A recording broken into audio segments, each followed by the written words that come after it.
displaying busts of 17th century wigged aristocrats. Someone banged on the front door. Celia advanced to open it, but was cut off by a man with longish brown hair that looked strategically messy. His not quite faded summer tan was a perfect backdrop for his blue eyes. He was dressed casually in jeans, a pink polo shirt, and loafers. But they were nice jeans, a nice polo, and even nicer Gucci loafers. "I'll get it, Mrs. Falks." "Thanks, Richard," Celia said. He gave her a roguish smirk and bowed, as if play acting, then went to a keypad hidden behind a hinged portrait of a scowling gentleman. After Richard performed a complicated routine on the keypad, a green light turned red, and the huge front door opened inward. Detective Schoner stood at the doorway. He looked at us and rubbed his eyes. "We're not a mirage, Arthur." Elle went to him and leaned her 5'4" frame into his 5'5" frame. Elle and I met Detective Schoner last March. I suspected the detective and Elle had a thing going on. Elle's behavior just confirmed it. Detective Schoner stepped in and closed the door. "What's this about a dead body?" He was dressed impeccably, a perfect match to this formal side of the mansion. Richard said, "Dead body?" "And you are?" the detective asked in his usual non-bedside manner. Celia came forward and introduced herself as Celia Jameson Falks, saying she hoped the detective didn't think this messy business had anything to do with Sandringham. As if. "Body? Where?" Detective Schoner repeated, nonplussed. Elle remained mute, so I said, "We were working in one of the bungalows on the estate and we found a skeleton." Even without my hearing aids, I heard a clattering coming from the back hallway. A thump, scuttle, thump, thump. A wizened form, reminiscent of the skeleton we'd just found, moved toward us. Harrison Falks piloted his wheeled walker like a B-52 on a mission. Elle stuck her hand out and pressed it against his chest to stop his momentum. "Who forgot to invite me to the party?" A rivulet of drool pooled onto Uncle Harry's huge lower lip. "Good morning, Unc. It's Elle, your great niece, remember?"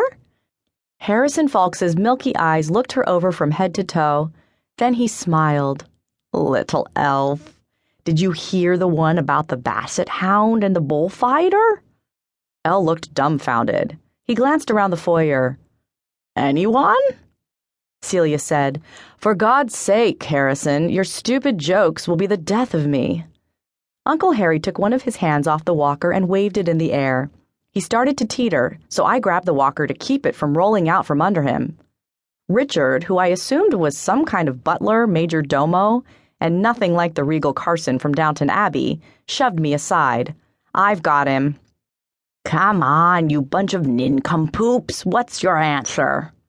Uncle Harry lifted the walker and cracked it hard against the marble tile.